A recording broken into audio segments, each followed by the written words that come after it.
Interesting start to the season with kind of who you guys have faced. I mean, those first 3 games, Duquesne, Central Michigan, then West Virginia, kind of more of a running team. But how do you feel like your corners did last week against probably some of the best receivers they've seen all year to this point? Yeah, well, I love being able to watch those guys play, and the one thing about it, as you watch throughout the entirety of the game, they challenge those guys, they play physical with those guys. I thought they played really good technique. Obviously, we gave a one pass, which I wish I could definitely take back, which was Rashad's TD pass, but long story short, throughout the whole game, I thought they played well. You've got a lot of guys playing a lot of snaps, too, especially these last 2 games. Have you seen the secondary kind of hold up? I'm sorry, you're talking about really more play load? Yeah. Okay. Yeah, no, guys, one thing about it, obviously we've had some injuries throughout the time. I think they've been going with a next man mentality. So the next guy that's been going in has been ready to rock and roll. And you haven't seen any drop off within that department. And the one thing about it is, again, they all push each other within a group, helping each other through practice as well as the games. And I think they've been responding good, going through the play load.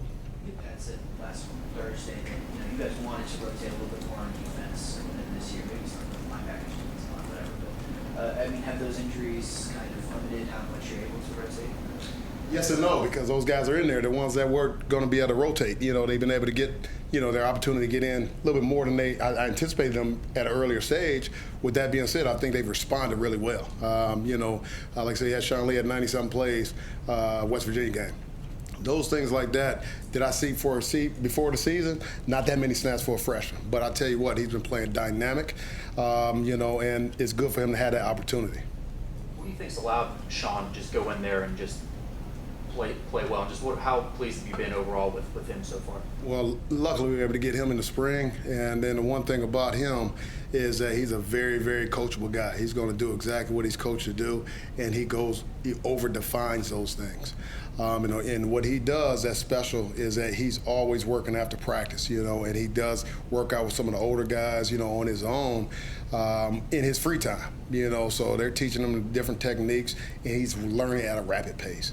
And one good thing about it, those techniques are showing in the game. Coming off the spring that Shadarian Harrison had, is he living up to expectation in the season? Yeah, I think that right now, again, he's a little bit forced to get even more reps right now, and I'm loving his development. And, it's a tough position for us, being on the outside, at corner as well as DB, just in itself. With that being said, we're on an island, and he enjoys being on an island. And I think as the season progresses, we're going to watch him make more plays and more plays and more plays, because now he's getting those valuable reps to be able to understand the teaching in the classroom coming to the field. I'm excited to continue to watch him grow because those plays are going to come. Rashad comes back from injury after missing 2 games. He's wearing the cast. How may or may not does that impact him, playing at that position with wearing that cast? Well, he's a warrior. And he doesn't want to come out of the game at all. He doesn't want to be missing practice. He doesn't want to miss any games. Kudos for him.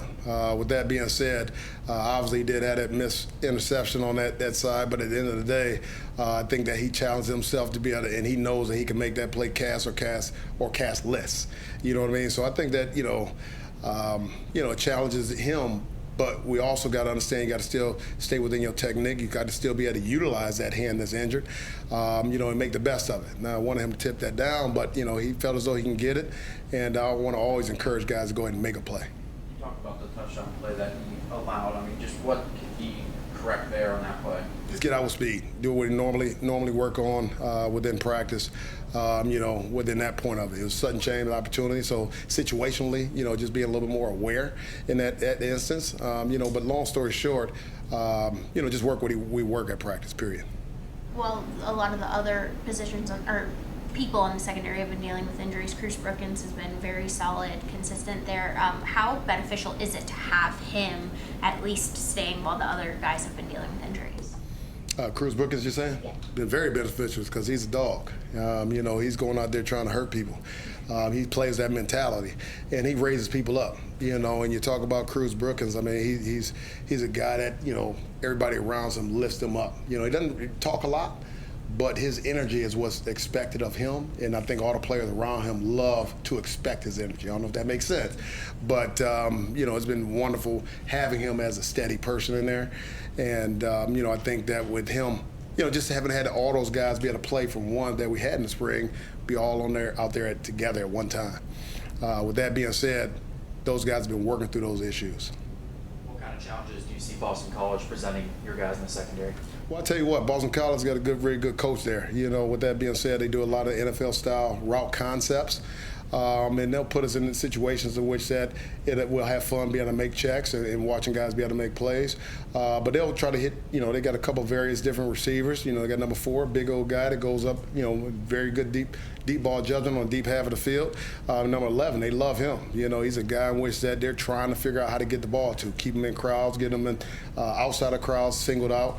So it'd be very fun to be able to go against them just because of the nature of their offense, which is an NFL route concept team. I mean, they lead the ACC in passing yards per game, 4th in the nation. I mean, is it volume? Are they just throwing a million times, or how are they getting all their yards through the air? Well, they're throwing a lot more than they have in the past. However, they've been efficient. The quarterback's done a really good job with them getting the ball out of his hands, and understanding those route concepts that that their offense runs. So I think they're doing a really good job just having an efficient quarterback, and they're playing well within each other. You said they're throwing it more than the pass. I mean, you think of Boston College, you think of That's right. Garwo and A.J. Dillon and all these That's different right. running backs. Is it a totally new look this year, totally different kind of offense? I think it's still similar to what they did last year. It's just obviously they got different personnel groupings. They got different people that were playing outside that they had last year. With that being said, I think that they've been doing a good job coaching these guys to be able to understand the schematics for what it takes to those guys to get open. It is not the old school Boston College, as where they're just going to try to run it down your throat all the way. With that being said, I think they're utilizing the people that they have well.